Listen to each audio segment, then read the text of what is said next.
Future tense the China Pak relationship. China has traditionally been a strategic ally of Pakistan, the latter's utility as an adversary to India. The only country that has come close to competing with China in Asia has always been the major driver of the China Pakistan strategic alliance. What exactly is the future of this relationship apart from trying to corner India in the subcontinent?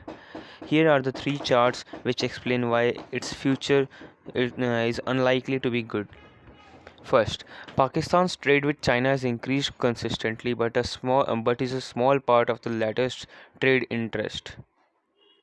Merchandise trade data shows this clearly. In 1995, the earliest period for which data is available in the UNCTAD database, Pakistan's import and export from the world was $11.7 billion and $8.2 billion respectively.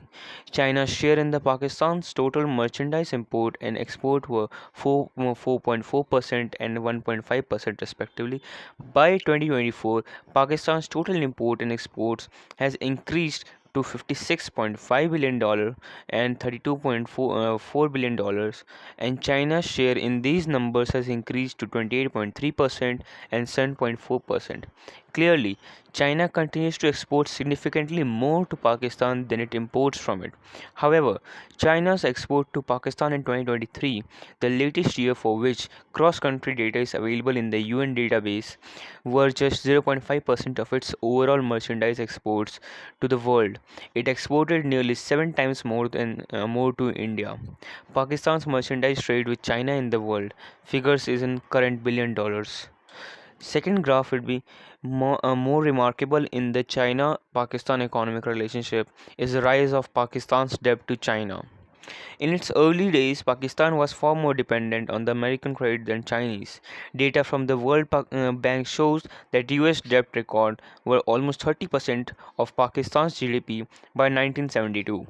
This number started falling steadily since then and fell to less than 5% by 1995 and became negligible by 2001. Since the late 2000s, Chinese credit has been steadily rise in Pakistan's economy and it reached 8.1 of its GDP by 2020. Many reports say that Pakistan is now the largest international debtor to China. Given Pakistan's precarious economic situation, the country has been living from one bailout to another. Its ability to pay back this Chinese debt remains in doubt to West. Kenya's famous quote, "If you owe your bank manager £1,000, you are at his mercy. If you owe him £1,000,000, you are at his mercy," is always useful to think of poorly performing economies sitting on a large debt with other countries. But China's real objective in investing in Pakistan are far from just economic. Pakistan is not a major export market for China. It is sitting on Chinese credit which will be very difficult to pay back. What explains China's loan to Pakistan then? It is not just economics. A lot of Chinese investment in Pakistan is targeted towards expanding China's strategic presence in Asia to buttress its ambition of becoming a global superpower. The China Pakistan Economic Corridor (CPEC) project is one of the most critical pieces of One Belt One Road initiative. It is driven exactly by that. China has invested almost $86 billion in Pakistan between 2005 and 2024. However, CPEC has always been facing problems which also extended beyond the realm of the economy. Data from South Asia Terrorism Portal and official figures from Pakistan show that Chinese people and infrastructure in Pakistan are also bearing a brunt of terrorist violence. China's officials have been increasingly voicing their frustration over such attacks. While part of the reason of terror attacks on Chinese nationals and projects could be the general state of lawlessness and widespread terrorist networks in Pakistan.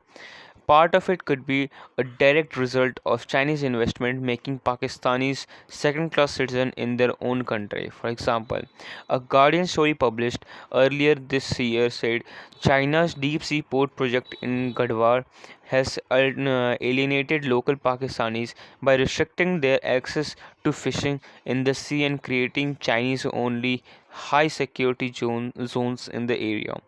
As Pakistan's economy and politics sink into deeper chaos, China's hope of using the country as a strategic base in the strategically important junction of South Asia and West Asia will increasingly be tested as such investment alienates Pakistani citizens and make the economy quasi-colony of sorts of China's strategic ambitions.